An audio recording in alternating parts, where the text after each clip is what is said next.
Bismillahirrahmanirrahim. Assalamualaikum warahmatullahi wabarakatuh. Selamat pagi teman-teman, semoga selalu dalam keadaan sehat ya. Pada kesempatan ini, melalui video ini saya akan membahas tentang perubahan sosial dan pendidikan. Ada beberapa poin-poin yang ingin saya bahas pada pertemuan video ini ya. Disimak, semoga bermanfaat. Baik, pada video ini ada beberapa poin-poin penting yang ingin saya bahas. Terdapat 4 poin yang akan saya bahas. Yang pertama, apa sih penjelasan atau makna dari perubahan sosial? Yang kedua itu dampak perubahan sosial akibat perkembangan teknologi. Di sini saya akan memberikan contoh perubahan sosial yang pernah saya rasakan dari mungkin di saat saya SD, SMP, SMA sampai dengan perguruan tinggi. Kemudian yang ketiga itu apa saja keterampilan yang harus dikuasai oleh peserta didik untuk menyongsong perubahan sosial. Kemudian yang terakhir, yang keempat itu apa saja sih peran dan fungsi sekolah di era perubahan sosial yang semakin disruptif. Mungkin itu 4 poin yang akan saya bahas pada video hari ini ya teman-teman. Sekarang kita masuk dalam pembahasan poin pertama, yang dimana pada pembahasan poin pertama itu membahas tentang penjelasan dan makna dari perubahan sosial. Sebenarnya banyak para ahli yang mengemukakan pendapatnya tentang pengertian dari perubahan sosial, tapi di sini saya mengambil dari Selo Soemarjan, yang dimana ia mengemukakan perubahan sosial adalah perubahan pada lembaga kemasyarakatan yang memengaruhi sistem sosialnya, termasuk di dalamnya nilai-nilai, sikap, dan pola perilaku antara kelompok dalam masyarakat. Kemudian makna dari perubahan sosial adalah suatu perubahan yang terjadi di dalam masyarakat terkait dengan pola pikir, sikap sosial, norma, nilai-nilai, dan berbagai pola perilaku manusia di dalam masyarakat. Setiap individu atau masyarakat pasti akan mengalami perubahan terus-menerus mengikuti dengan perkembangan zamannya. Sekarang kita masuk pada pembahasan poin yang kedua, yang dimana poin kedua ini membahas tentang dampak perubahan sosial akibat perkembangan teknologi. Pada pembahasan poin kedua ini saya akan memberikan contoh yang pernah saya rasakan mungkin dari saya SD, SMP, SMA sampai dengan perguruan tinggi. Di zaman sekarang manusia itu tidak luput dari yang namanya perkembangan teknologi atau perangkat elektronik.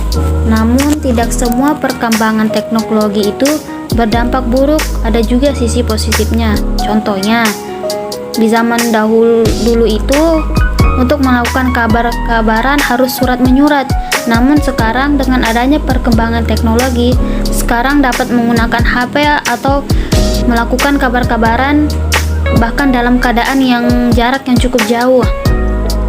Yang kedua itu, kemudian sekarang kita juga dapat memesan sesuatu lewat HP dengan aplikasi yang telah kita download pada HP kita, seperti memesan makanan, memesan baju, peralatan yang kita butuhkan sehari-hari.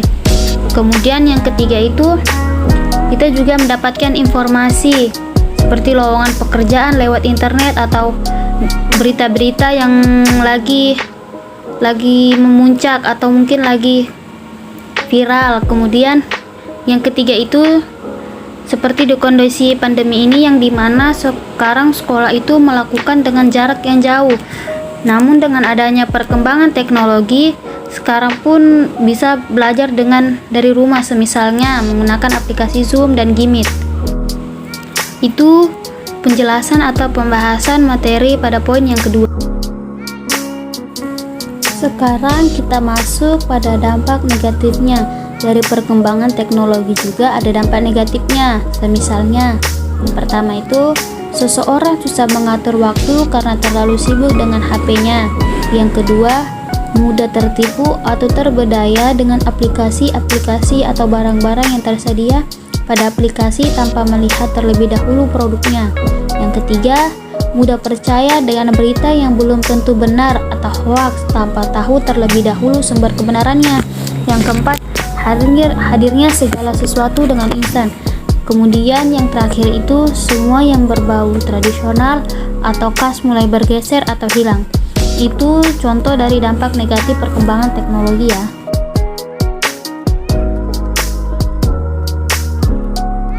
Selanjutnya kita masuk pada pembahasan poin ketiga, yang dimana pada pembahasan poin ketiga itu membahas tentang keterampilan apa yang harus dimiliki oleh peserta didik dalam menyongsong perubahan sosial. Yang pertama itu keterampilan digital ed literasi yang meliputi kemahiran bahasa terkhususnya dalam berbahasa Inggris, pengetahuan dan pemahaman tentang konsep dan proses ilmiah diperlukan untuk pengambilan keputusan pribadi, kemudian kemampuan untuk mengidentifikasi masalah ekonomi, perubahan kondisi ekonomi dan kebijakan publik. Kemudian pengetahuan tentang mengevaluasi teknologi, cara kerjanya, apa tujuannya, dan bagaimana penggunaan secara efisien dan efektif untuk mencapai tujuan tertentu. Kemudian kemampuan untuk memahami dan menghargai persamaan dan perbedaan dalam hal kebiasaan, nilai-nilai dan keyakinan, budaya sendiri maupun budaya orang lain. Kemudian pengakuan dan pemahaman tentang keterkaitan antara organisasi-organisasi internasional, negara bangsa, entitas ekonomi, publik dan swasta, kelompok budaya dan individu di seluruh dunia. Kemudian itu ada inventive thinking yang meliputi kemampuan beradaptasi dan mengelola kompleksitas, pengarahan diri, rasa ingin tahu, kreativitas, dan keberanian mengambil resiko. Kemudian yang ketiga itu effective communication yang meliputi bekerja kelompok, kolaborasi, dan keterampilan interpersonal, tanggung jawab personal sosial, dan kemasyarakatan dan komunikasi interaktif. Kemudian yang terakhir itu high productivity yang meliputi kemampuan menentukan prioritas, perencanaan dan pengelolaan hasil, penggunaan peralatan secara efektif, dan kemampuan untuk menghasilkan produk kualitas. Itu adalah beberapa keterampilan yang harus dimiliki oleh peserta didik dalam menyongsong perubahan sosial. Sekarang kita masuk pada poin yang terakhir atau poin yang keempat, yang dimana pada poin ini membahas tentang peran dan fungsi sekolah di era perubahan sosial yang semakin disruptif. Yang pertama itu kita bahas tentang apa sih peran dari sekolah di masa era perubahan sosial ini. Yang pertama itu memberikan masukan untuk pengambilan kebijakan. Seringkali kebijakan diberlakukan tanpa mempertimbangkan bagaimana daya dukung untuk mengimplementasikan kebijakan. Maka peran pendidikan adalah berupaya memberikan masukan yang dapat berdampak kepada terbitnya kebijakan agar efektif untuk memperbaiki pendidikan. Yang kedua itu berbekal pendidikan. Masyarakat akan terdorong untuk berusaha menciptakan berbagai penemuan baru agar masyarakatnya mampu hidup mengikuti dengan perkembangannya zaman. Yang ketiga itu pembentukan watak. Kemudian yang terakhir mengembangkan potensi peserta didik agar menjadi manusia yang beriman dan bertakwa kepada Tuhan Yang Maha Esa, berakhlak mulia, sehat, berilmu, cakap, kreatif, mandiri, dan menjadi warga negara yang demokratis serta bertanggung jawab. Itu peran dari sekolah dalam perubahan sosial. Sekarang kita masuk pada bagian yang terakhir, poin keempat, yang dimana tadi sebelumnya kita sudah membahas peran sekolah di era perubahan sosial. Nah, sekarang kita membahas yaitu fungsi sekolah di era perubahan sosial. Yang pertama itu menanamkan keyakinan-keyakinan dan nilai-nilai baru tentang cara berpikir manusia. Kemudian yang kedua, sekolah sebagai sistem sosial. Yang ketiga, fungsi mengembangkan dan memantapkan hubungan-hubungan sosial, yang dimana fungsi ini membentuk peserta didik lebih mengetahui, memahami, dan mengerti kelompok-kelompok sosial yang ada di lingkungan sosial mereka. Yang keempat, membentuk perkembangan individu menjadi makhluk sosial, makhluk yang dapat beradaptasi dengan baik di masyarakat. Kemudian yang terakhir itu memberikan pengetahuan umum dan memberikan keterampilan dasar.